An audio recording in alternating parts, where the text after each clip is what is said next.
Hi friends, அனைவருக்கும் வணக்கம். தங்கம் விலை தொடர்ந்து உயர்ந்து வருவதால் கூட்டுறவு வங்கியில் பார்த்தீங்கன்னாக்கா கடந்த 3 மாதத்தில் பார்த்தீங்கன்னாக்கா 5 லட்சத்திற்கும் மேற்பட்டு தங்க நகையை மீட்டெடுத்திருக்காங்க. என்ன காரணம் அது என்றதை பார்க்க போகிறீங்க. அது மட்டும் இல்லாமல் 2026 தேர்தல் வரப்போகிறது. அந்த தேர்தல் வாக்குறுதியில் திமுக, அதிமுக நகைக்கடன் தள்ளுபடி கண்டிப்பாக இருக்கும். அதற்கான அப்டேட்டு எப்போ வரப்போகுதுன்றதை பார்க்க போகிறீங்க. வீடியோ ஸ்கிப் பண்ணாமல் கடைசி வரைக்கும் பாருங்கள். வீடியோ பிடிச்சிருந்தால் லைக் பண்ணுங்கள், கூடிய சப்ஸ்கிரைப் பண்ணுங்கள். வாங்க வீடியோக்குள்ளே போகலாம். கூட்டுறவு வங்கி ஒரு முக்கியமான அப்டேட் கொடுத்துருக்காங்க. அது என்ன அப்டேட்னா, இது மாதிரி தங்க நகை கடன் நீங்கள் வச்சுருக்கீங்கனாக்கா ரிசர்வ் பேங்க் ஆஃப் இந்தியா ஒரு ரூல்ஸ் கொடுத்துருக்காங்க. இது மாதிரி அந்த நகைக்கடன் வைத்ததற்கான கால அவகாசம் முடிந்த பிறகு ஏலம் விடணும், அப்படி இல்லைன்னா அவர்களுக்கு தெரிவிக்கணும்னு சொல்லியிருந்தாங்க.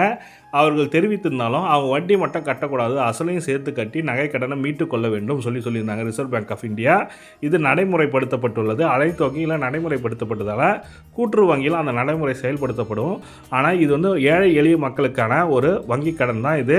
அதனால் கூட்டுறவு வங்கி பார்த்திங்கனாக்கா உங்கள் நகையை ஏலம் விட மாட்டோம். குறுகிய காலத்தில் நீங்கள் வட்டியை மட்டும் கட்டிட்டு போகலான்ற மாதிரி கூட்டுறவு வங்கி, மத்திய கூட்டுறவு வங்கி, வேளாண் கூட்டுறவு வங்கியில் சொல்லியிருக்காங்க.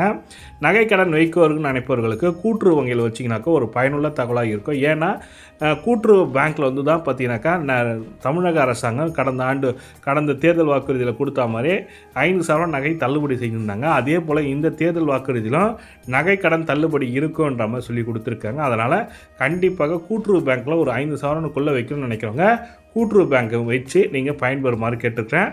இந்த தகவல் தான் உங்களுக்கு ஷேர் பண்ண நினச்சேன். கூடிய விரைவில் இதற்கான அப்டேட் வரும். ரிசர்வ் பேங்க் ரூல்ஸும் இதில் இருக்குது. ஆனால் பயனாளர்கள் பயனுக்காக இந்த நகைக்கடன் வைப்பதனால நீங்கள் எந்த பயம் அச்சமின்றி நீங்கள் கூட்டுறவு பேங்க்கில் லோன் வாங்கினீங்கனாக்கா அதுக்கு அசல் மட்டும் கட்டாமல் வட்டி மட்டும் கட்டிட்டு வரலான்ற மாதிரி சொல்லி கொடுத்துருக்காங்க.